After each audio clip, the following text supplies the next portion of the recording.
Mesdames, Messieurs, bonjour et bienvenue. Vous êtes en direct sur Ziana TV, la chaîne au cœur des diasporas.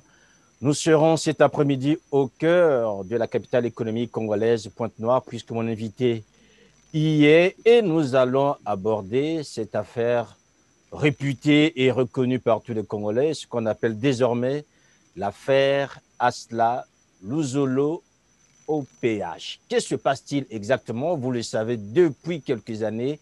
Les frères se divisent sur un héritage par coup d'accusation. Après, je dirais, cet héritage spirituel du grand maître Guy-Émile Bouffwa-Setchekabou, aujourd'hui, deux hommes, Mikungi et Bissombolo, se divisent sur cet héritage alors que l'aspect spirituel lui-même en prend un coup. Cela porte atteinte à l'image de l'association Luzolo Amour. Pour en parler, mesdames, messieurs, puisqu'il y a un calendrier judiciaire inédit par rapport à cette affaire, c'est donc l'avocat de M. Mikungi qui est là avec nous, c'est Maître Dieudonné Mbama, en direct de Pointe-Noire. Bonjour, Maître. Bonjour. Merci, Monsieur. Maître, d'avoir pris le temps cet après-midi. Avant tout, je vous souhaite une bonne année, puisque nous sommes encore au mois de janvier. Bonne année, bonne santé et réussite, Maître, dans les affaires que vous traitiez en ce moment. Merci beaucoup, on en a besoin, mais je vous retourne les mêmes vœux de santé, de prospérité, de réussite dans vos activités, vous aussi. Voilà, merci, Maître. Alors, on va rentrer, je dirais, dans une affaire qui est devenue Si vous quasiment... permettez quand même un petit bémol, Allez-y. vous m'avez présenté comme étant l'avocat de M. Mukungi, mais je ne suis pas le seul. Hein. Nous D'accord. sommes quand même plusieurs conseils. Il ne faudrait pas que ça soit frustrant pour mes excellents confrères avec lesquels nous sommes en charge de la défense des intérêts de l'ASLA OPH. Il y a notamment mon excellent confrère Maître Laurent Gombi, qui est dans le même barreau que moi, ici à Pointe-Noire. Et il y a aussi d'autres confrères, Maître Gomez et Maître Makoso, qui, eux, relèvent du barreau de Brazzaville. Cela dit, bon, je leur passe au passage un petit salut.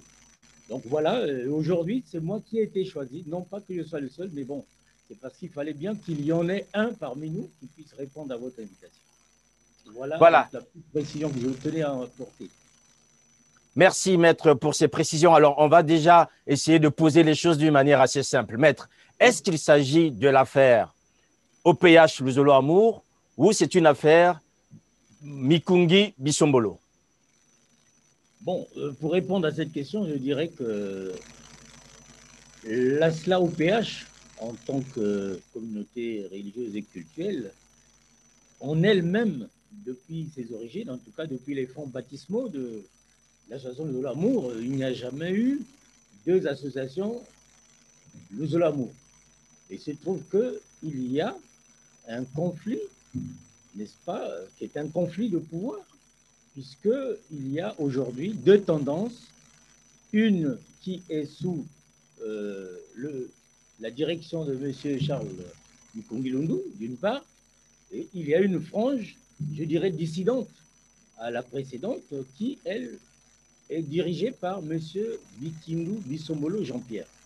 Donc, en fait, il y a un conflit d'hommes qui vient, n'est-ce pas, en quelque sorte, se mettre au cœur de l'association de Zolamo. Alors, Maître, un conflit d'hommes qui est quand même ponctué par aussi, je dirais, une confusion administrative, puisqu'aujourd'hui, il existe bien deux récépissés que chaque camp revendique, Maître. Oui, vous avez raison. Les procédures que nous avons suivies, notamment au départ, il s'agissait, lorsque M. Bikindu Bissombolo avait obtenu un deuxième récépissé, le 004 de l'année 2015, alors nous avions réagi à l'époque parce qu'il fallait saisir les autorités compétentes en la matière, notamment le ministère de l'Intérieur et de la décentralisation qui est en charge des questions de culte. Et à l'époque, nous avons saisi cette administration qui avait répondu en tranchant que, en fait, c'est par méprise qu'il y avait eu délivrance au profit de M. Bikinou Bissombolo d'un récépissé bis, c'est-à-dire le 004.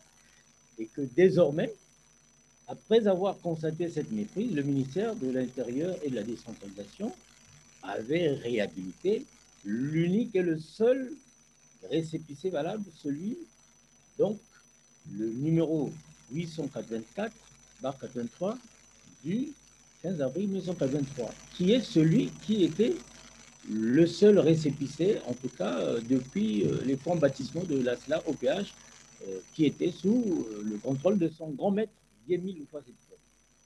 Donc, administrativement, si on s'en tenait aux éléments qui sont en notre possession aujourd'hui, nous avons des décisions qui ont abrogé purement et simplement le récépissé qui a entraîné la confusion, le 004.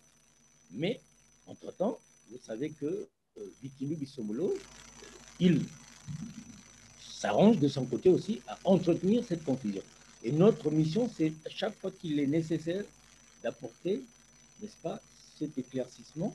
En fait, si le ministère de l'Intérieur, qui est la seule entité administrative en charge des questions de culte et qui est seule compétente pour délivrer les récépissés, si ce ministère dit il n'y aura plus qu'un seul récépissé à prendre en considération, le 884/83, 15 avril 14. Par voie de conséquence, logiquement, on ne pourrait plus parler d'un deuxième récépissé. Voilà le peu d'éclaircissement que je peux vous apporter à ce sujet. Alors, maître, vous comprenez déjà que finalement, il y a plusieurs acteurs, je dirais, administratifs qui sont impliqués dans cette affaire. Vous nous parlez aujourd'hui du ministère de l'Intérieur, qui, lui, pour l'instant, n'a pas abrogé le deuxième récépissé, qui court toujours. Oui, absolument, parce que nous avons une procédure qui nous a surpris au niveau du tribunal administratif de Brazzaville. Bon, si l'on s'en tient au droit administratif, tel que nous l'avons appris en tout cas, c'est l'autorité de laquelle émane un acte qui a le pouvoir d'invalider, d'annuler ou de réhabiliter. Donc la saisine même du tribunal, du tribunal administratif qui a rendu une décision en faveur de M. Bikini, c'est une hérésie juridique et judiciaire pour nous. Parce que il faut que M. Bikini Bissomolo reparte vers le ministère de l'Intérieur. S'il veut obtenir un récépissé qui puisse invalider celui qui est en tout cas reconnu, à ce moment, on dira oui, il a gagné. Donc, il sait que devant le ministère de l'Intérieur de la décentralisation, il ne peut pas obtenir. Alors, il a créé des procédures parallèles pour essayer, d'ailleurs, c'est ce qu'il ne cesse de faire. Parce que ici, là, nous avons une procédure au départ où M. Mungilundu Charles et quelques associés avaient saisi le tribunal de grande instance de Brazzaville pour faux usage de faux. M. Bikini Bissomolo a fait une procédure bis à Brazzaville. Parce que comme quelqu'un qui se disait non, eux, ils ont saisi une juridiction de Pointe-Noire avec les mêmes motifs, les mêmes faits, la même infraction, le délit de faux usage de faux. Donc, en fait, aujourd'hui, le jeu de M. Bikini Bissomolo, c'est faire de la surenchère et c'est créer des procédures parallèles. Et bon, nous, ce que nous faisons, c'est à chaque fois être là pour contrecarrer et apporter justement la clarté pour ceux qui peuvent être justement induits en erreur. Alors, maître, on va finir par cet aspect administratif, notamment par rapport à l'autorité administrative qui a donné ce premier récépissé. Qu'est-ce qui explique la léthargie de cette autorité, de pouvoir en fonction, je vais dire, en fonction des réalités et de la primauté du premier récépissé, de ne pas récupérer ou retirer, je dirais, le deuxième pour la même association et pour le même but? Vous savez que aujourd'hui, ce sont les hommes qui animent les administrations, qui animent les services publics. Alors, moi, je pense que très vraisemblablement, d'après mon analyse personnelle, M. Bikini Bissomolo avait dû profiter des relations personnelles pour essayer justement d'obtenir dans des conditions tout à fait douteuses ce deuxième récépissé. Parce qu'à l'époque, je me souviens qu'on avait sollicité l'expertise de maître Patrick Mavungu, qui est le huissier de justice maison de la SLAOPH El Mikungi. lorsqu'il est allé vérifier, parce qu'au niveau du ministère de l'Intérieur et de la décentralisation, quand il y a une demande, quand il y a un dossier, il est enregistré, il y a des archives qui restent. Bon, curieusement, en tout cas, contre toute attente, à notre grande surprise, quand maître Mavungu va vérifier s'il y avait des éléments qui auraient pu logiquement permettre l'établissement d'un autre récépissé que le 884, la force avait été de constater que, après avoir interrogé les cadres du ministère de l'Intérieur et de la décentralisation, il n'y avait aucun élément en possession de M. Bikungi Lundu, plutôt, excusez-moi, lapsus lingué, en possession de M. Bikindu Bissombolo. Et mieux, nous avons découvert que cette respectable institution qu'est le ministère de l'Intérieur et de la décentralisation avait été saisie sur une demande sur papier libre, manuscrite. C'est vous dire toute la légèreté et tout le côté, je dirais, quasi mafieux de cette démarche-là, parce qu'on ne peut pas saisir un ministère sérieux comme celui de l'Intérieur et de la décentralisation par un papier manuscrit.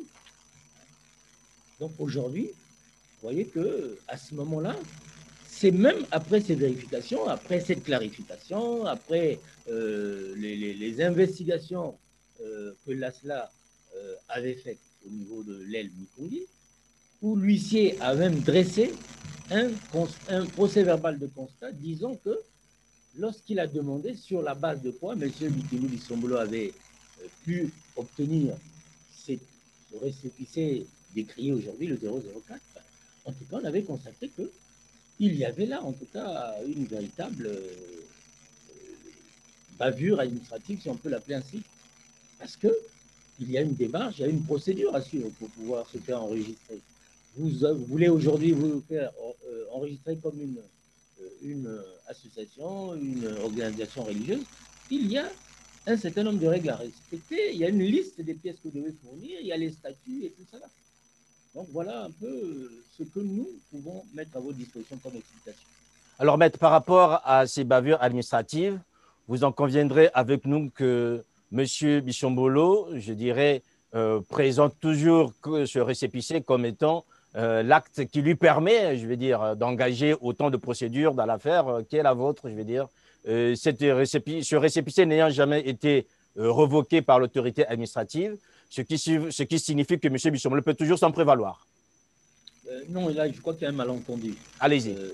Pour être précis, en fait, il y a eu annulation. Nous avons des documents par lesquels il est clairement établi que le ministère de l'Intérieur et de la décentralisation a annulé le récépissé 004. Très bien. Et qu'il affirme avec beaucoup de force, en tout cas, que désormais, il n'y a qu'un seul. Donc, en fait, c'est au niveau de M. Bikinou Bissombolo que la confusion est entretenue. Au niveau du ministère de l'Intérieur et de la décentralisation, les choses sont claires. Les choses sont clarifiées depuis. Oui. Et même là, lorsqu'il y a eu cette décision, ce jugement du tribunal administratif de Brazzaville dont je venais de faire état, en principe, nous avons même prévu de nous rapprocher du ministère de l'Intérieur parce que c'est une procédure, je dirais, complètement sui generis parce que c'est l'autorité administrative, ministère de l'Intérieur qui délivre les récépissés, qui vous a même retiré le récépissé que vous aviez obtenu, je dirais, de façon frauduleuse. Hein, il faut dire les choses comme il le faut. Alors, votre récépissé frauduleux a depuis longtemps été annulé. Donc, mais quand vous savez qu'au ministère de l'Intérieur, vous ne pouvez pas avoir gain de cause, alors vous frayez d'autres chemins. Donc, on crée des procédures parallèles, n'est-ce pas, pour essayer justement de jeter la confusion et même de se montrer ou de se prévaloir de ce que ce serait le 004 qui serait. Donc, si aujourd'hui, sur la table, on prend le récépissé, le 884, on prend le 004, on prend les textes du ministère de l'Intérieur. Le ministère de l'Intérieur aujourd'hui, à qui, à l'époque, on avait fait un grief, on dit, bon, mais comment vous avez pu. Mais nous avions comme été des lanceurs d'alerte au ministère. On a alerté le ministère qu'attention, il se passe des choses tout à fait sordides. Alors, essayez de regarder. Le ministère, alerté par nous, depuis le 14 septembre 2017, ensuite par d'autres courriers, il y a eu clarification de ce que désormais, il n'y a qu'un seul récépissé aujourd'hui qui soit reconnu comme valable, c'est le 884 mars 83, 15 avril 14. Voilà, maître. Donc, cela nous permet d'évacuer ce volet administratif qui a été réglé et on va passer au volet judiciaire. Alors, maître, vous l'avez dit tout à l'heure que ce sont les hommes qui font l'administration, mais ce sont aussi les hommes qui font la justice. Tout à fait. Qu'en est-il aujourd'hui concrètement dans cette affaire, sur son volet judiciaire, maître? Bon, sur le volet judiciaire, je vous rappelle quand même que nous nous sommes donné la peine de rédiger un mémo parce qu'on avait jugé qu'il fallait un document synthèse qui pourrait permettre aux uns et aux autres d'être suffisamment informés sur tout ce qui est procédure. Dans le cadre de cette émission, on peut essayer d'évoquer brièvement le sujet, mais je renverrai, en tout cas, je vous renverrai, ainsi que d'autres cadres et amis de l'ASLA, qu'il y a ce mémo-là, qui, lui, il est beaucoup plus exhaustif, parce qu'il essaie de rappeler toutes les péripéties. Mais bon, grosso modo, ici, on peut essayer d'en parler de façon un peu globale. C'est juste pour les téléspectateurs, maître. Nous avons eu le mémo, on l'a bien consulté, bon, tout à fait. Donc, entre-temps, pour les téléspectateurs, il faut dire que ce qu'on peut appeler la saga judiciaire hein, dans cette affaire qui oppose respectivement M. Charles Mikungi Lundu d'une part et M. Bikinou Bisombolo d'autre part. Bon, tout commence en 2016. 2016, qu'est-ce qui se passe? M. Bikinou Bisombolo saisit le tribunal d'instance de Kétié avec pour objectif d'obtenir, n'est-ce pas, le pouvoir de gérer le patrimoine de la CAOPH. Et notamment, vous connaissez autant que moi, hein, c'est la chaîne de télévision, radio-télévision, c'est le centre médico-social. Parce que le patrimoine, pour l'essentiel, se résume à ces choses-là. Alors, il saisit le tribunal de Kétié qui rend une décision, une ordonnance qui, à l'époque, par méprise, avait reconnu M. Bikinou Bisombolo comme étant quelqu'un qui avait le pouvoir, qui avait donc qualité hein, de gérer le patrimoine. Alors, donc, première décision, c'est le 12 août 2016. Le 12 août 2016, après que M. Bikinou Bisombolo ait obtenu cette ordonnance, il y a eu exécution de cette ordonnance. On avait à l'époque expulsé les équipes qui étaient là, notamment M. Charles Mikungi Lundu.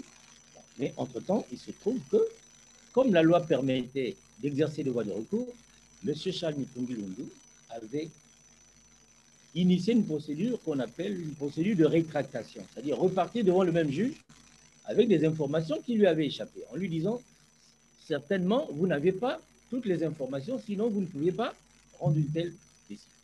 Alors donc, le 3 novembre 2016, M. Charles Mikungi Lundu saisit le tribunal d'instance d'une requête au fin de rétractation qui à l'époque avait été initiée par notre excellent confrère maître Laurent Gombi.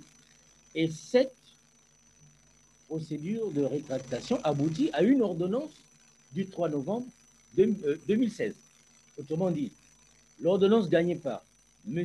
Bikinou Bisombolo le 12 août 2016 est annulée par l'ordonnance du 3 novembre 2016 qui avait été obtenue par M. Mikungi Lundu Charles. Et la conséquence immédiate de cette ordonnance du 3 novembre, c'était de ramener l'ordre qui était là avant. Autrement dit, réhabiliter M. Charles Mikungi Lundu comme étant le seul vrai représentant légal de l'ASLA-OPH et comme étant aussi la seule autorité compétente pour gérer le patrimoine. Monsieur Bikungi, Bikinou Bisombolo, n'étant pas content de cette décision, de cette ordonnance qui avait réhabilité M. Charles Mikungi, il va faire appel. Il interjette donc appel de cette ordonnance du 3 novembre 2016 rendue en faveur de M. Charles Mikungi. Il saisit la cour d'appel. Et donc, on arrive à la cour d'appel À la Cour d'appel, nous avons eu, en tout cas, près de 3 ans de procédure, puisque depuis 2016, on date du 29 mars. C'est une date importante, parce que la plus haute juridiction, en tout cas dans les départements du Kwilu et de Pointe-Noire, la Cour d'appel de Pointe-Noire va rendre une décision importante qui aujourd'hui est la plus importante de toutes les décisions, c'est l'arrêt du 29 mars 2019. Et que dit en substance cet arrêt du 29 mars 2019? Il confirme la décision, donc l'ordonnance du 3 novembre 2016 rendue par le tribunal d'instance de Tiétié, cette ordonnance qui donnait raison à M. Charles Mikongi Lungu. La Cour d'appel se rend compte que, en tout cas, le juge avait raison, le juge de première instance avait raison de dire que des deux, entre M. Bikimu Bisombolo, Jean-Pierre, d'une part, et M. Charles Mikongi, c'était plutôt M. Charles Mikongi Lundu qui était justement compétent pour représenter et agir au nom et pour le compte de la femme. Donc, autrement dit, la Cour d'appel a utilisé ces termes-là qui sont importants pour nous les juges, a déclaré qu'il y avait un défaut de qualité pour M. Bikimu Bisombolo de représenter, d'agir au nom et pour le compte de la SLAOPH. Et donc, pendant ce temps, il y a eu une procédure, parce qu'au cours de notre procédure devant la Cour d'appel, nous découvrons que M. Bikimu Bisombolo avait fabriqué des faux documents qu'il avait justement communiqués à la Cour d'appel. Et à l'époque, donc, une procédure pour faux et usage de faux a été engagée devant la troisième chambre correctionnelle du tribunal de grande instance. Autrement dit, pendant un moment, nous étions entre deux juridictions. La Cour d'appel, avant qu'elle ne rende son arrêt du 29 mars 2019, et le tribunal de grande instance en sa troisième chambre correctionnelle, qui était saisie pour juger du faux et de l'usage de faux commis par Bikimu. Donc, la Cour d'appel, après avoir statué, il y a eu, entre-temps, donc on a donné raison à M. Charles Mikongi, comme on l'avait déjà fait le 3 novembre devant le tribunal d'instance de Tiétié. Et il faut quand même rappeler que pendant que nous sommes à la Cour d'appel, parce que c'est ce que je vous ai dit tout à l'heure, M. Bikimu Bisombolo, en désespoir de cause, même quand vous êtes dans une procédure, il en crée indéfiniment.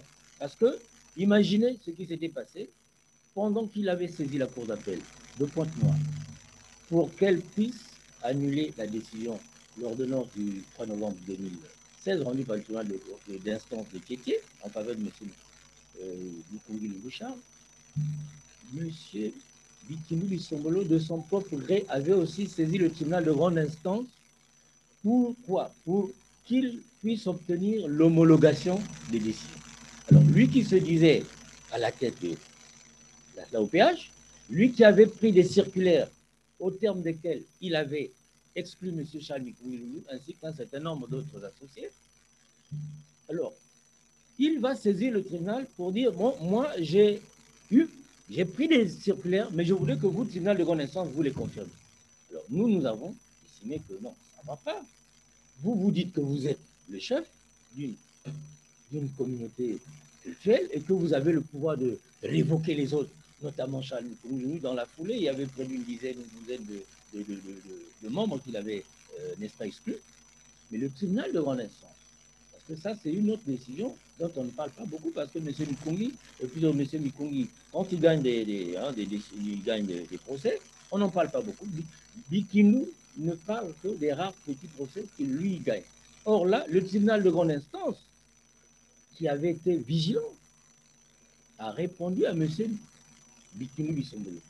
De quel droit vous pouvez prendre des circulaires au terme desquels vous excluez des membres, alors que vous n'êtes pas le grand maître, vous n'êtes pas, en tout cas, le président fondateur, puisque, au terme des dispositions des statuts et règlements intérieurs, seul lui a le pouvoir de destituer, de révoquer. Et donc, au terme d'un jugement du 17 mai 2011, du 15 mai 2011, 2017, le tribunal de grande instance, en sa troisième chambre civile, avait répondu à M. Bikinou Bissombolo en lui disant « Vous n'avez pas qualité ni d'exclure des membres, encore moins d'agir en justice au nom et pour le compte de l'Assemblée. » Donc voilà une autre décision, parmi les décisions, je vais un peu les rappeler comme ça. Donc, alors, entre-temps, nous nous sommes retrouvés ensuite devant la troisième chambre correctionnelle, et je crois qu'on va aborder ce sujet, puisque, bon, j'en avais eu un entretien, j'avais eu un entretien là-dessus.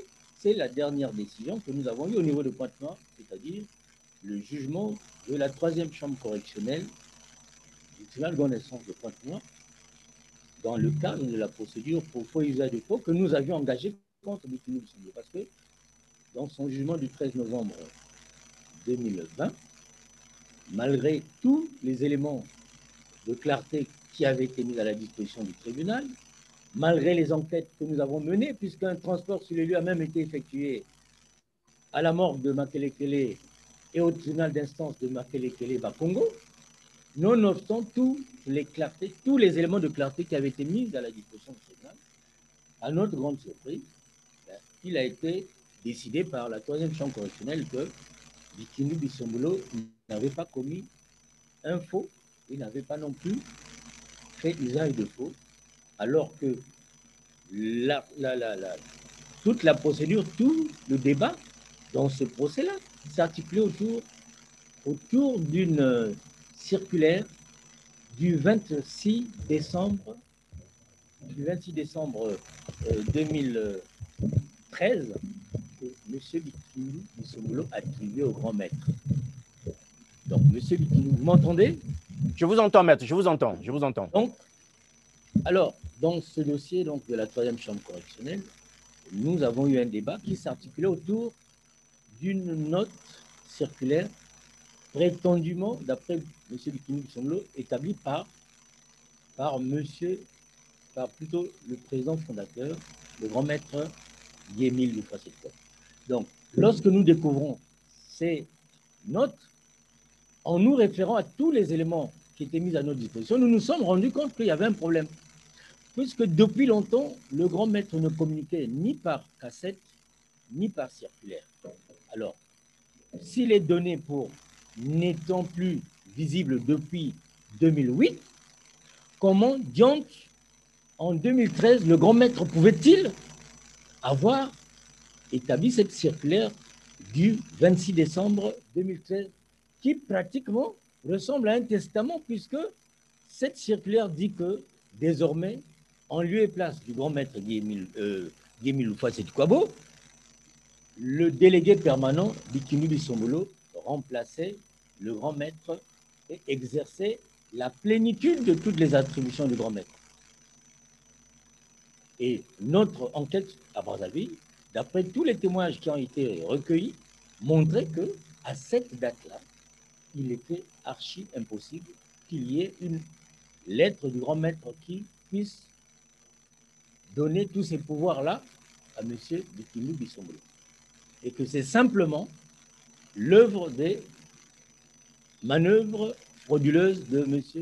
Bikinou Bissombolo, comme il est habitué. Autant il a créé un faux récépissé 004, autant là, voulant toujours être dans la peau de quelqu'un qui, en fait, il veut faire comme un putsch, excusez-moi le terme militaire, mais il veut prendre la place du grand maître.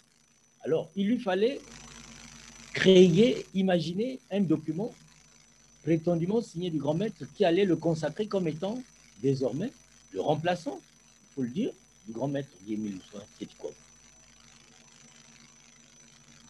Alors, maître, c'est vrai que pour les novices en matière de droit, c'est un peu compliqué. Merci d'avoir pris le temps de nous donner ces éléments pour bien comprendre. Maître, je reviens sur cet aspect, quelqu'un disait humain, trop humain. Ce sont les humains qui gèrent cette affaire. On se rend bien compte dans votre mémo, qui contient à peu près 9 points. Dans le 9 points, on se rend bien compte que le droit n'a quasiment pas sa place. C'est-à-dire que le droit est là comme un alibi, mais ce sont les hommes qui exercent d'abord le pouvoir qui est le leur sur d'autres humains au lieu de dire le droit. Dans ce dossier, vous avez parlé de la décision de la troisième chambre correctionnelle. Mais il y a aussi un homme qui revient, c'est un juge, le juge Tchoumu Fall Tchoumu. Quel est exactement aujourd'hui par rapport à cette affaire? Qu'est-ce qui se passe? Est-ce que quand on vous lit dans ce mémo, on se rend compte que la justice congolaise a un problème? Elle juge et en même temps, si vous permettez, elle se déjuge. C'est-à-dire que les juridictions supérieures, inférieures peuvent marcher sur les décisions des juridictions supérieures et parfois personne entre-temps ne redit le droit tel qu'il en est. Est-ce qu'aujourd'hui, la justice congolaise a failli dans cette affaire, puisque vous le dites aujourd'hui que ce sont les hommes qui sont en train de mener ou de gérer au nom du peuple congolais pour dire le droit, mais sauf que le droit, visiblement, n'est pas dit. Qu'est-ce qui se passe concrètement, maître? Bon, qu'est-ce qui se passe? Moi, je vous dirais d'abord que, effectivement, je vous répète que ce sont les hommes qui animent, n'est-ce pas, les institutions, dont la justice. Il y a un malaise au vu de ce qui se passe dans notre dossier. Je n'irai pas partout, mais on se concentre sur ce qui nous intéresse, sur le vôtre, c'est-à-dire le dossier Louzolamou OPH dans les procédures qui opposent M. Charles Mikongi Lundu à M. Bikini Bissombolo.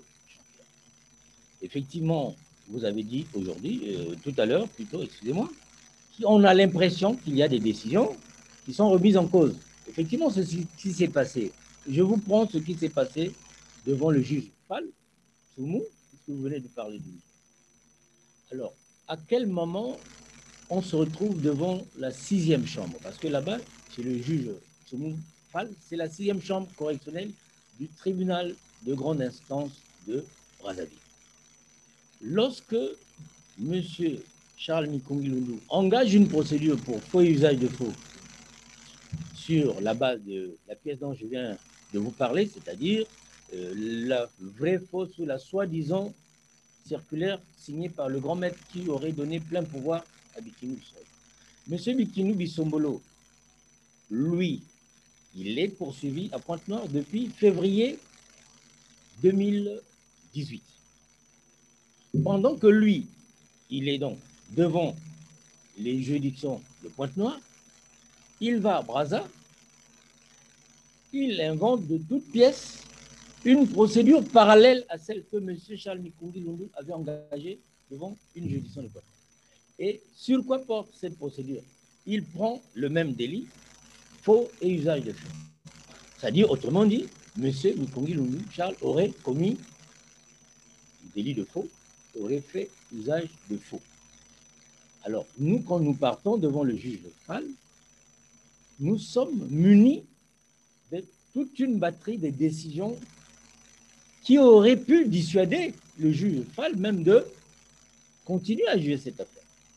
Première chose qu'on découvre dans cette procédure, d'après la citation directe sur la base de laquelle le juge Fall Tchoumu est saisi, les faits reprochés à M. Charles Mikongi Lundu se seraient prétendument déroulés à Pointe-Noire. Or, que dit la loi? Le Code de procédure pénale dit lorsque les faits se sont déroulés à Pointe-Noire, ce sont les juridictions de Pointe-Noire seules qui peuvent juger ces faits-là.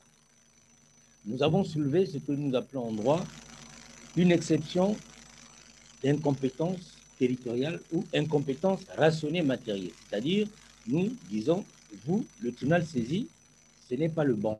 Vous devez vous déclarer incompétent au profit des juridictions de Pointe-Noire, puisque c'est un procès qui, contrairement à d'autres, se fait sur la base d'un acte spécial de saisine de la justice, c'est une citation. Donc, quand il y a une citation directe, il faut respecter à la lettre ce qui est marqué. La citation dit « Monsieur Mikongi Lundu Charles est accusé d'avoir, à Pointe-Noire, il n'y a pas de Pointe-Noire, commis des faits de faux usage. Nous avons tout fait pour faire comprendre au juge saisi que ce n'est pas votre tribunal qui est compétent pour juger de cette affaire. Renvoyez M. Mikongi Lundu devant une autre juridiction, plutôt M. Bikini Bissombolo qui s'est trompé. C'est comme quelqu'un qui se trompe de porte. Dites-lui, ce n'est pas nous, les juridictions de Brazza qui devront nous prononcer, c'est plutôt les juridictions de Pointe-Noire. Donc, logiquement, qu'aurait dû faire le juge Tsoumoufal? Il se déclarait, sa juridiction, la 6e chambre correctionnelle du tribunal de grande instance de Brazzaville, se déclarait incompétent. Nous sommes incompétents parce que nous, juges de Brazzaville, nous ne pouvons pas juger des faits qui se seraient déroulés à Pointe-Noire. Le juge Tsoumoufal a rejeté l'exception d'incompétence, à la surprise même de beaucoup d'avocats qui étaient dans la salle, parce que quand on avait plaidé, en tout cas beaucoup de juristes, étaient surpris comment ce qui crève les yeux, l'incompétence territoriale de la 6e chambre correctionnelle du tribunal de grande instance de Brazzaville était patente, mais le juge a fermé les yeux. Et il a dit, même si vous avez dit ça, moi je me déclare compétent. Ça, c'est le premier aspect. Deuxième aspect, puisque Bikindu Bissombolo avait saisi la 6e juridiction, la 6e chambre correctionnelle du tribunal de grande instance de Brazzaville, par voie de citation directe, il a cité les documents qui auraient été falsifiés par M. Charles Mikungilungu. Et nous disons, mais en temps normal, ce que prescrit la loi, c'est que quand vous agissez dans le cadre d'une procédure pour faux usage de faux, vous faites état des documents qui seraient faux, qui seraient établis par M. Mikungilungu Charles. Qu'est-ce qu'à ce moment vous devez faire? Vous devez joindre impérativement les fameuses pièces. Donc au moment où nous débattons du dossier, on doit avoir les pièces là. Et quand il n'y a pas les pièces qui accompagnent la citation, là aussi le législateur est clair. La citation est nulle. C'est comme un bébé sans lait. Vous avez dit qu'il y a des pièces que M. Mikungi a falsifiées. Où sont-elles? Elles sont nulle part. Il n'y a que la citation qui en parle. Nous avons dit, s'il ne pouvait pas se déclarer incompétent, alors que nous savions qu'il y avait des raisons et des motifs valables pour le faire, en se basant sur l'incompétence territoriale, mais au moins sur le fait que la citation était mal fagotée, elle avait des carences tout à fait criardes, elle n'était pas accompagnée des pièces alléguées de faux et usage de faux. Là aussi, il devrait se... Et il s'est déclaré tout de même compétent et il a ordonné ce qui est inouï, ce que pour tous les juristes et tous les avocats est inconcevable. C'est-à-dire, la citation a des lacunes, mais je donne un délai à la partie qui a saisi ma juridiction d'aller faire la toilette et de compléter les pièces qui manquent. Alors qu'en matière de citation directe, telle chose ne peut pas se faire. Et donc, après, ce n'est pas fini. Nous sommes repartis d'abord à Pointe-Noire, à Brazzaville. Il faut dire qu'il y a des audiences qui avaient été repoussées. Pendant ce temps, il y a un magistrat, le juge Oppo Alain, président du tribunal de grande instance de Brazzaville, qui prend une ordonnance pour nommer des administrateurs judiciaires et deux anciens responsables de la DST à la retraite, pour qu'ils viennent gérer et la radio-télé au péage et le centre médico-social. Il y a eu des échauffourées, on est venu, il y a eu la gendarmerie. Bon, bref, je passe sur ces détails-là, mais on avait eu à craindre même pour notre vie, puisque nous avions des risques d'être agressés par rapport à tout le tumulte qui se passait. On a tenté de venir déloger ici, dans les lieux même où on se trouve, les braves cadres de l'ASLA au péage qui travaillent au niveau de la télévision et la radio au péage. Quand nous sommes repartis à Brazzaville, et ça c'est important, c'est un fait qu'il faut noter, c'est pour dire que même nous, les avocats de l'ASLA au péage, El Mikungilungu, nous sommes souvent menacés. On est exposé à des attaques. Il faut qu'on le sache.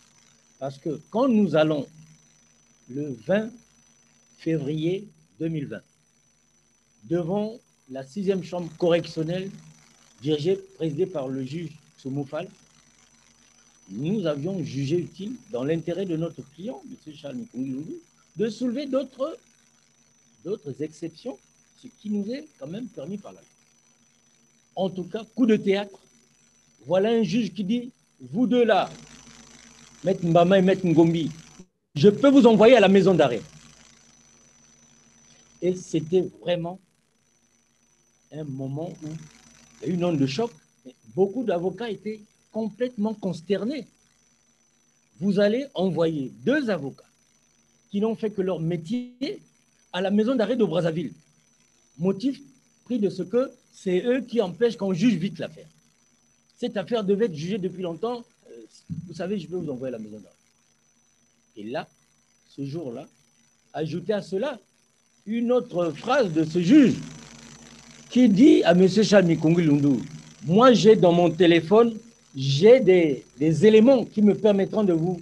J'ai des éléments, il y a des gens à Pointe-Noire que j'ai envoyés pour essayer de vous surveiller. Alors nous, à ce moment-là, on se dit, d'un côté, on menace les modestes avocats que nous sommes, qui n'avons vraiment aucun problème personnel avec le juge Moufal. De l'autre, notre client, M. Charles Mikungwi Lundu, on lui dit qu'il y aurait des documents et des vidéos stockés dans le téléphone du juge. Et c'est le juge qui le dit à haute intelligible voix en pleine audience. Alors, nous disons non. Si jusque-là, il y avait un doute sur l'esprit partial de ce magistrat, mais je crois que maintenant, avec les derniers éléments qui venaient de surgir, il n'y avait plus l'ombre d'un doute que, en fait, M. Toumoufal prenait fait et cause pour Bikindu Bisombolo. Et pour nous empêcher de travailler et de défendre, il nous menace de nous envoyer à la maison d'arrêt. Et encore jusque-là, nous avons le temps de réfléchir sur des poursuites que nous pouvons engager contre ce juge-là. Nous sommes des citoyens congolais et la loi existe pour tout le monde. Donc la liberté des uns s'arrête là où commence celle des autres.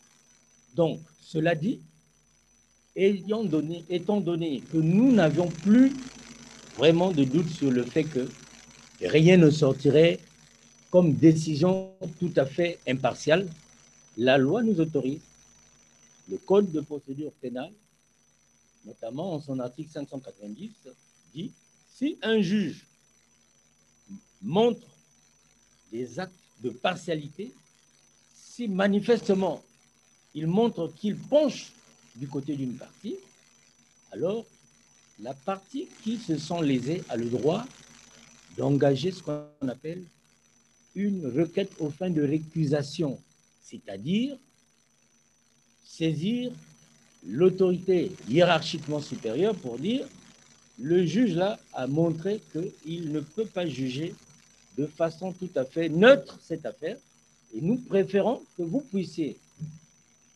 nommer un autre juge en lieu et place. Et c'est ce qui fut fait. Donc nous avons initié une requête aux fins de récusation de monsieur le juge Toumoufal. En temps normal, il ne pouvait plus juger cette affaire. Et c'est là où il y a un aspect tout à fait choquant aussi.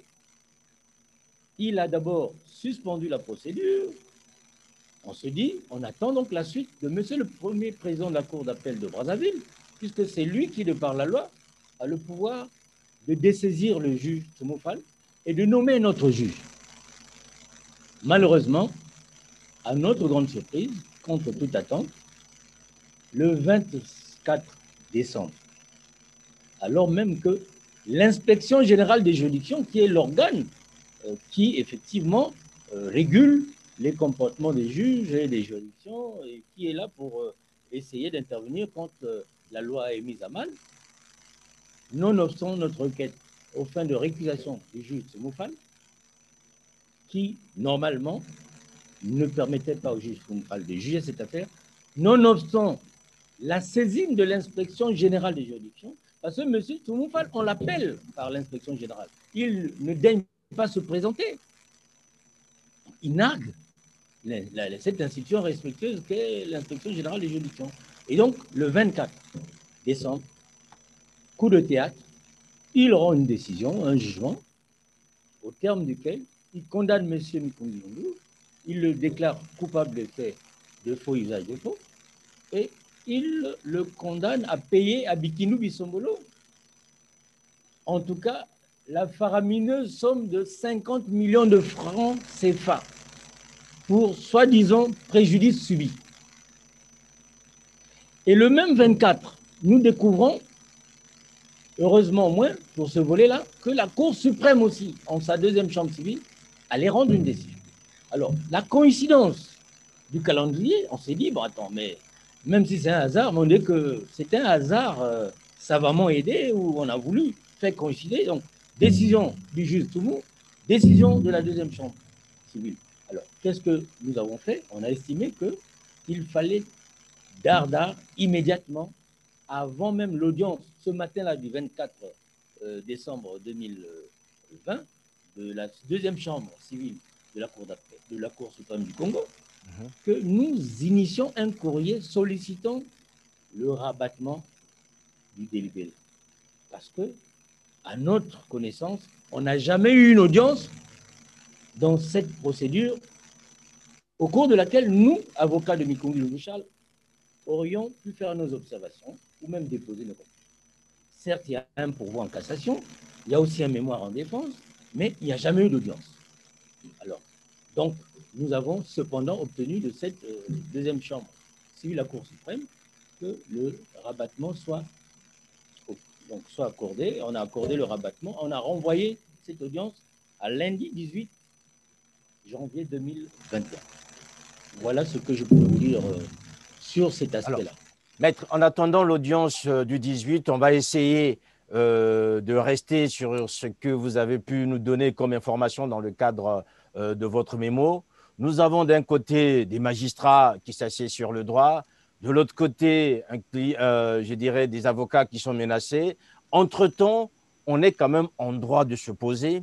Est-ce que, je dirais, ce déni de droit est le fait personnel de ces juges, de ces magistrats, ou bien ils sont aidés, je ne veux pas utiliser un mot qui fâcherait certains, mais par, je dirais, des pratiques qui ne sont pas honorables par rapport à leurs fonctions. Est-ce qu'on peut parler en ce moment, aujourd'hui, dans cette affaire, que certains magistrats, non seulement qu'ils soient manipulés, mais sans doute aussi corrompus? Non, mais moi je pense que sur cette question, les choses sont claires. Aujourd'hui, là, avec la formation de base que nous avons, les magistrats, nous les avocats, lorsque quelque chose est blanc, pour quelqu'un qui sait que ça, c'est blanc, on ne peut pas être en contradiction. Donc, oui, il y a la corruption qui gangrène, hélas, la corruption gangrène, empoisonne la justice congolaise. Et je ne jette pas l'anathème, hein, il faut qu'on soit quand même juste. Je ne jette pas ici l'anathème contre tous les magistrats congolais. Parce qu'on fait de corruption, je prends deux exemples par rapport à ce qu'on a vécu avec la troisième chambre correctionnelle. Imaginez un citoyen, un magistrat qui reçoit une forte somme d'argent d'un citoyen qui est venu le voir dans son bureau avec une mallette, n'est-ce pas, une valisette d'argent, et qu'on lui demande, bon, écoutez, moi je vous amène l'argent pour que vous puissiez piper les données et l'issue d'un procès. Si, dans la logique, c'est la partie A qui devait gagner, alors vous allez faire que ce ne sera plus la partie A qui gagne, mais c'est la partie B qui gagne. Et à ce moment-là, si l'esprit de ce magistrat est faible, ben, il vend son âme au diable. Et dans beaucoup d'affaires, plusieurs affaires, il y a des magistrats qui vendent leur âme au diable. Et voilà pourquoi, moi, mon ressenti, je peux vous dire, j'ai la nausée. Surtout après ce que nous avons vécu au niveau de la troisième chambre correctionnelle, j'ai la nausée. Hein, comme dans le roman de Jean-Paul Sartre, qui est intitulé La nausée, où le personnage principal, Pierre Roquentin, avait la nausée dans une atmosphère fétide où partout ça sentait la nausée.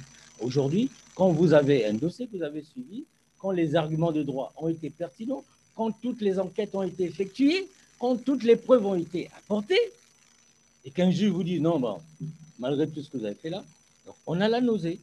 Et donc, Victor Hugo disait, cet auteur français du 19e siècle, il y a des lois et tout s'écroulera le jour où elles cesseront d'être appliquées.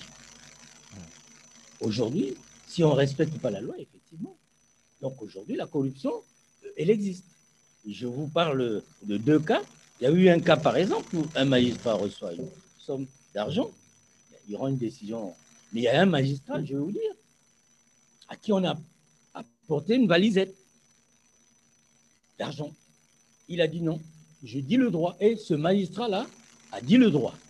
Autrement dit, il y a une il y a quand même chez certains Congolais, certains magistrats, une résilience de la bonne éducation, qui savent qu'il faut être juste. Et le rôle de la justice, c'est d'être juste et de donner raison à celui qui a raison et ne pas de faire comme, n'est-ce pas, une loterie, celui qui tire le bon numéro gagne. Donc c'est un peu ça. Alors, maître, par rapport à cette affaire, en entendant, je dirais, la procédure de lundi prochain, jusqu'à ce jour, est-ce que vous pensez que cette affaire a aussi des relents politiques? Y a-t-il, je dirais, une collusion avec la sphère politique congolaise dans cette affaire qui fasse en sorte que les magistrats ne soient pas à même de dire le droit aujourd'hui, outre le fait de corruption? Bon, mais vous savez que le politique dans cette affaire n'est pas loin. Il y a certainement, je crois, dans une certaine mesure, cette affaire a été politisée. Je prends un exemple pour l'illustrer. Vous avez quand même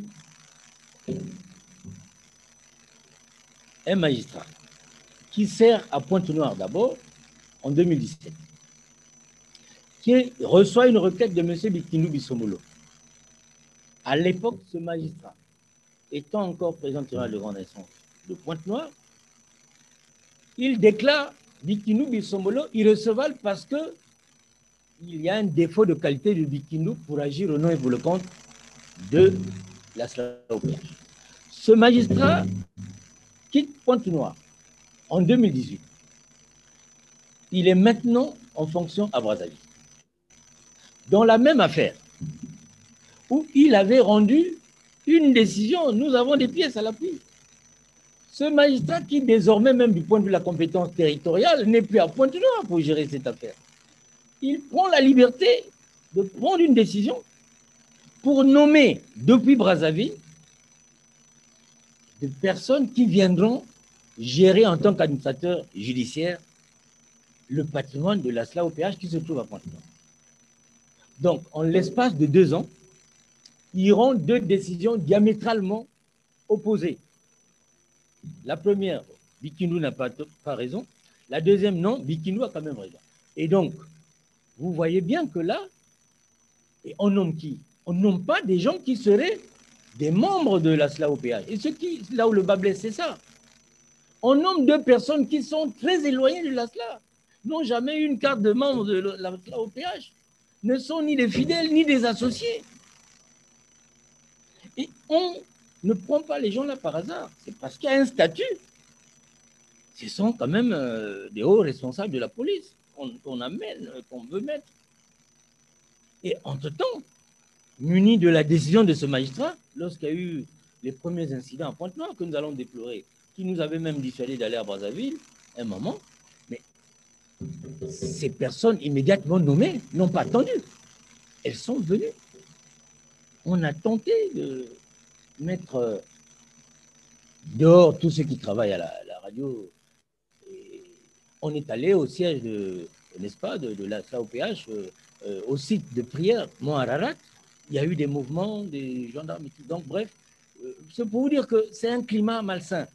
Et donc, on ne peut pas ne pas dire qu'il y a du politique là-dedans. Parce que qu'est-ce qui empêcherait, par exemple, qu'un ministre de la Justice qui voit qu'il a une brebis galeuse, ou en tout cas un magistrat qui, il est comme un électron libre, il prend des décisions n'importe comment. On peut l'interpeller.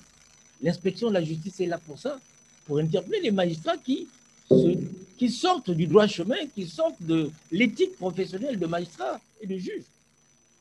Mais quand les gens font des choses tout à fait contestables et que ces personnes ne sont pas inquiétées, aujourd'hui, là, il y a des affaires. Un magistrat prend 300 millions à une société, mais il n'est pas inquiété. Donc, c'est là que je dis, on fait du 2 poids 2 mesures. Il y a des gens qu'on doit juger rapidement. Il y en a d'autres, bon, voilà.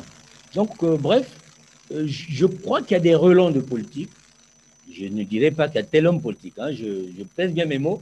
Il y a des relents de politique dans la façon dont certaines de ces procédures ont été gérées, notamment le coûte que coûte de mettre la main sur le patrimoine. Parce qu'en fait, il ne faut pas aller ailleurs. Ce qui cristallise le désir et la volonté de tous ceux qui s'agitent là, c'est mettre la main sur le patrimoine de la SAOPH après avoir évincé celui qui paraît être comme l'homme à abattre, M. Charles Mikungi Lundu. Maître, il faut dire une chose, c'est vrai que nous n'avons pas les avocats de la partie adverse, mais ce qui est-il, M. Bikindu Bisombolo a aussi eu, je dirais, des décisions en sa faveur données par les mêmes juridictions congolaises, hein, je veux dire. Oui, tout à Et fait. Mais voilà. il faut préciser quand même, et c'est Oui. là où c'est quand même important que nous puissions lever tout équivoque. De toutes les décisions, hiérarchiquement, il y a une hiérarchie des décisions. Si vous voulez, la décision principale aujourd'hui qui fait que c'est M. Charles Mikungi Lundu qui est reconnu comme représentant légal. Mais c'est l'arrêt de la cour d'appel. Parce que M. Bikindu Bisomolo, qu'est-ce qu'il a fait? Il a essayé de, par tous les moyens, aller voir des juges inférieurs, parce que je vous ai dit qu'un juge qui est quand même président du tribunal de grande instance, il n'est pas au-dessus d'une cour d'appel. Il y a là quand même la loi, il y a la législation sur le pouvoir judiciaire, sur la magistrature. Il y a une loi qui dit que la cour d'appel est au-dessus d'un tribunal de grande instance. Alors, si un juge qui est hiérarchiquement inférieur à une cour d'appel peut rendre des décisions qui sont immédiatement exécutées, mais ça crée un malaise.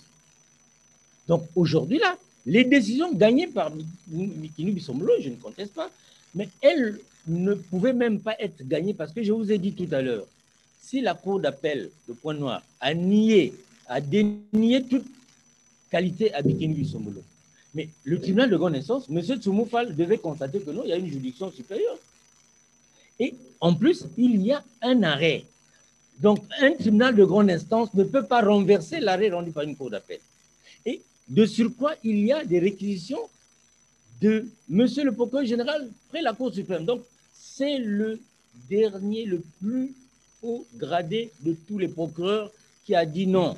Dans cette affaire, il faut que d'abord l'arrêt rendu par la Cour d'appel de Pointe-Noire soit exécuté et respecté. Cela voulait dire que les juridictions inférieures ne pouvaient plus faire quoi que ce soit. Donc, c'est un peu ça. Alors, M. Bikindu Bisomolo, il n'est pas bénéficiaire de l'arrêt du 29 mars 2019, qui jusque-là n'a jamais été annulé. Et si je vous ai parlé de l'audience qui a failli se tenir à la Cour suprême, où nous sommes un peu vigilants, c'était justement parce que, ayant secoué un peu toutes les branches de l'arbre, et l'arbre n'étant pas terrassé, il vise désormais cet arrêt-là. Or, les décisions qui ont été rendues en son nom, si les juges respectaient les règles professionnelles, les règles légales, la hiérarchie des décisions, la Cour d'appel, par exemple, est au-dessus de la 3e chambre correctionnelle du tribunal de connaissance de Pointe-Noire. Donc, vous voyez, c'est pour dire qu'effectivement, nous ne disons pas non, mais si on essaie de tenir compte de la décision la plus importante, toutes les décisions rendues en faveur de M.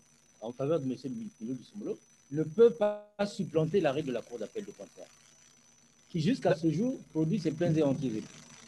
D'accord, maître, on a bien compris. Nous espérons que les conseils de M. Bikindu Bissombolo pourront aussi venir sur ce plateau nous dire exactement. Mais non, il n'y a pas de problème. Nous sommes tout à fait fort aise pour qu'il y ait un débat.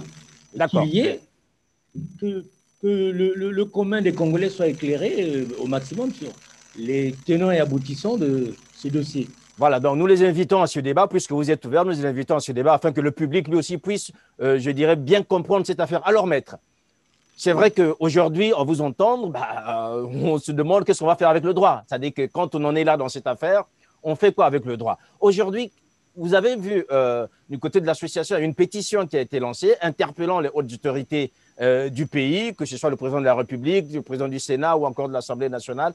Est-ce que finalement, il faudra sortir du droit pour qu'on trouve une issue à cette affaire?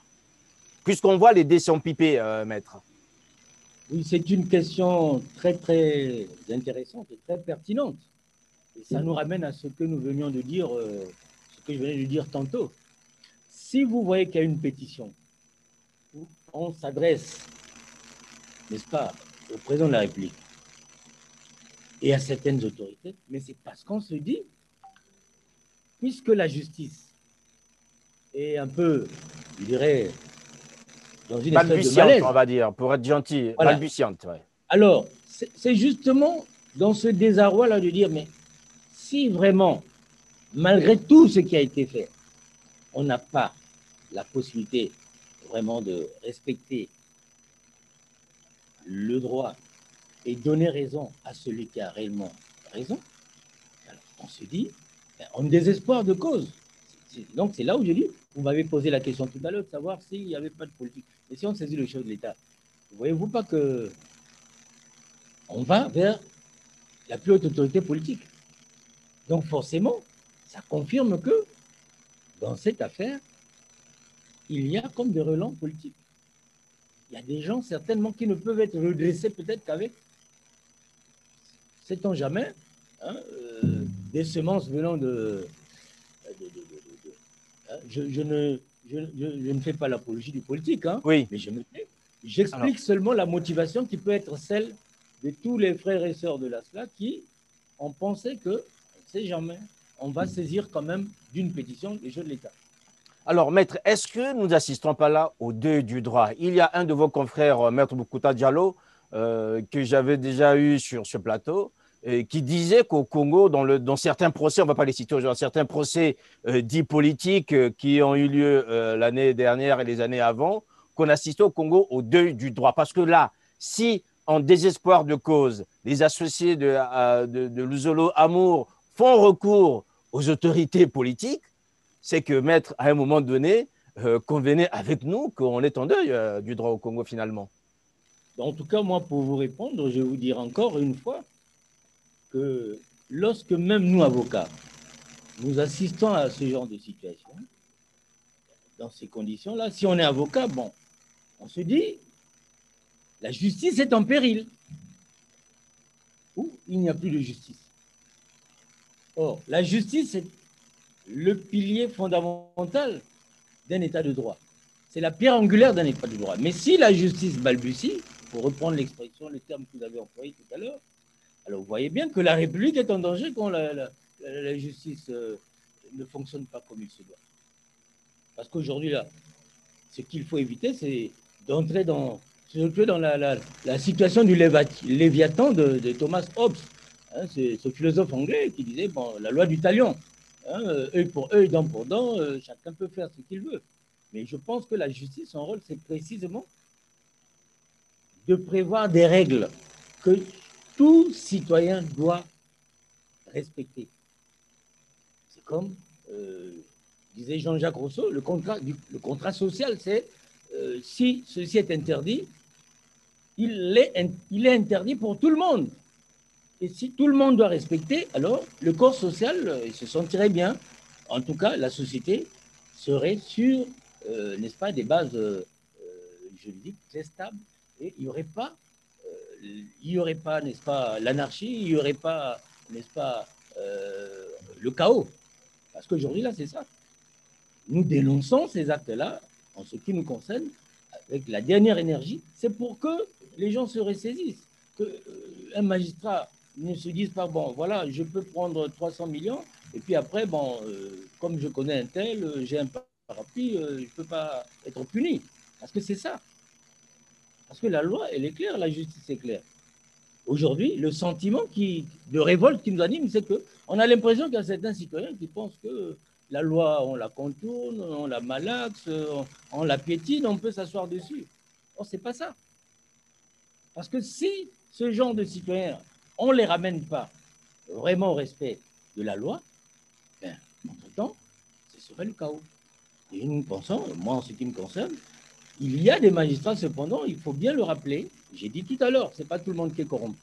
Il y a des braves magistrats qui résistent. Et Dieu merci qu'il y en ait qui résistent. Mais il y a une frange de magistrats aujourd'hui là qui sont dans la corruption, mais vraiment au point qu'on se dit, bon, demain même nous, avocats, ben, si la loi n'est pas respectée, bon, on dirait, bon, les corrupteurs et les corrompus, bon, n'ont qu'à tenir leur balle et puis mener leur balle tout seul. Parce que quelqu'un qui respecte la justice, qui a foi en la justice, qui respecte la loi, ne peut pas se sentir bien dans une espèce d'un jeu de tour de passe-passe où les gens savent bien que ça, c'est la loi, mais on la piétine et puis on ferme les yeux. Voilà, on a bien compris, maître. Nous arrivons à la fin de cet échange. Alors, maître, lundi prochain, vous serez donc devant des magistrats. Vous le savez, on ne va pas rentrer dans leur, conviction personnelle ou encore, vous, aujourd'hui, qu'est-ce que vous attendez désormais? On a tout dit de cette justice, c'est vrai. Je constate que vous en avez encore foi, vous faites encore foi en cette justice, sans doute, sinon vous n'exercerez pas ce métier. Qu'est-ce que vous attendez, maître, je dirais, lundi prochain Bon, ce que nous attendons en tant qu'avocat de M. Charles Mikungulu, Bien sûr. c'est que on puisse dire le droit, c'est-à-dire ce que prévoit la loi, c'est ce qui doit être dit, et qu'on ne laisse pas, on se laisse pas aller à des états d'âme. Et nous avons foi, nous croyons toujours à la justice. Sinon, on aurait jeté nos robes.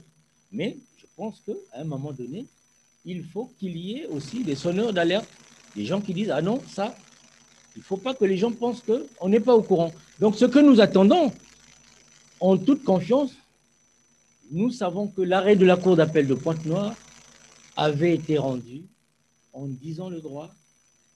Il avait vraiment examiné tout ce que toutes les parties avaient apporté. Et nous attendons seulement que le pouvoir en cassation, qui a été formé par M. Bikinou Bissombolo, soit purement et simplement rejeté et qu'on dise que la Cour d'appel de Pointe-Noire avait bien dit le droit. Maître, les jurisprudences, il y en a pêle-mêle. Je voudrais juste vous dire, est-ce que demain, y aurait-il une jurisprudence Mikungilundu dans cette affaire, quelle que soit l'issue? Bon, justement, c'est que la jurisprudence, elle se confirme lorsqu'on a des décisions rendues par les juridictions les plus hautes. Donc aujourd'hui, oui, si jamais l'arrêt de la Cour d'appel de Pointe-Noire est confirmé, en tout cas si le pouvoir de M. Bikinou est rejeté, c'est qu'à ce moment, ça fera une jurisprudence. Est-ce que cela pourrait faire cas d'école pour les jeunes qui entrent, je dirais, en fac de droit? Donc vous savez que c'est une aspiration profonde pour les jeunes d'exercer le métier qu'ils appellent de leur vœu.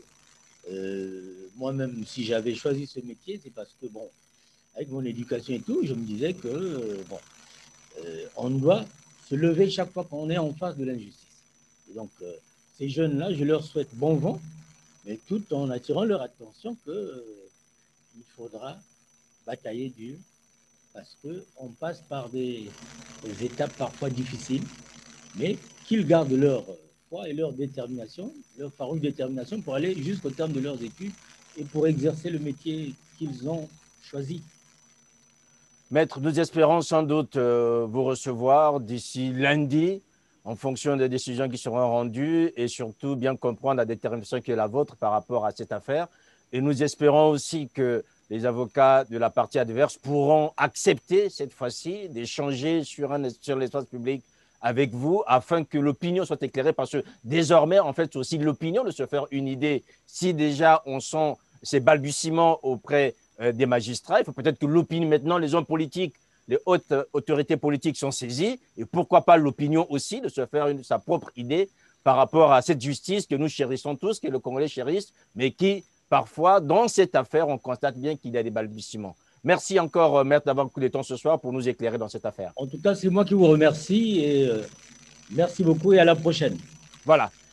Voilà, mesdames, messieurs, merci de nous avoir suivis. C'était donc un programme spécial avec maître Dieudonné Mbama, l'un des conseils, bien sûr, de l'ASLA OPH et de M. Mikungilundu Charles dans cette affaire dite l'affaire Luzolo Amour, l'opposant bien sûr à M. Bissombolo. Merci donc à vous de nous avoir suivis. Nous espérons connaître les suites de cette affaire d'ici lundi prochain, puisque, je vous rappelle, donc, il y a, je dirais, il y a un procès, enfin pas le procès, mais au moins, il y a un jugement qui est prévu donc lundi prochain et nous saurons, avec vous, nous vous communiquerons l'issue de ce jugement. Merci encore aux techniciens du côté de Pointe-Noire qui ont facilité cet échange. Merci aussi À vous, maître, d'avoir pris le temps cet après-midi. Je pense que ça fera sans doute quelque chose d'important pour ceux qui nous suivent et ceux qui suivent cette affaire depuis quelques années. Je rappelle qu'il y a un mémo de 8 pages qui a été rendu public avec 9 points qui permettra pour ceux qui veulent, bien sûr, s'enquérir de cette affaire, de pouvoir avoir les informations qui ont été, je dirais, rédigées par les avocats, notamment Maître Dieudonné Mbama, qui était notre invité ce soir. Portez-vous bien, passez une bonne soirée et je vous dis au revoir.